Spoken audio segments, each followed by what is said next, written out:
Doctor এইসব লোকেদের মাথা চুল আর মুখের লোম কেটে সবাইকে বেডে শুয়ে দিয়ে পর্দা লাগিয়ে দেয়। এরপর ডক্টর একটা ইঞ্জেকশন করে লোকেদেরকে ঘুম পাড়িয়ে দেয়। তারপর বাকি পায়ের লোমগুলোও কেটে দেয়।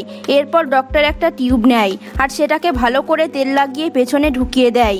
এরপর তাদেরকে একটা চেম্বারের মধ্যে ঢুকিয়ে দেওয়া হয় আর তাদেরকে একটা ইঞ্জেকশন করে তাদের ওপর থেকে কাপড়গুলো খুলে নেওয়া হয়। এরপর তাদেরকে বাইরে থেকে ঘর বন্ধ করে দেয়। তারপর একটা সুইচ অন করে হ্যান্ডেল তুলে দেওয়া হয়, যার সাথে একটা লাইট অন অফ হতে থাকে, যার সাথে সাথে মেশিনও কাজ করতে শুরু করে দেয়। আর ওখানে থাকা সবাই রেজাল্টের জন্য অপেক্ষা করতে শুরু করে। কিছুক্ষণ পর দেখা গেল মেশিন বন্ধ হয়ে গেল। তারপর যখন ডক্টর গেট খুললো দেখা গেল ওখানে থাকা লোকগুলো সব ছোট হয়ে গিয়েছে, কারণ তাদের সবাইকে ছোট হওয়ার সার্জারি করা হয়েছে। তারপর ওখানে থাকা ছোট লোকদেরকে নার্স এক এক করে তুলতে লাগলো। এরপর থেকে তাদের জন্য আলাদা একটা দুনিয়া তৈরি করে রাখা হবে। এরপর বন্ধুরা, ওই ছোট মানুষদের কি অবস্থা, তারা কি তাদের ফ্যামিলির কাছে ফিরে যেতে পারবে? পরের পার্ট দেখার জন্য অবশ্যই ভিডিওটা লাইক করে একটা শেয়ার অবশ্যই করো।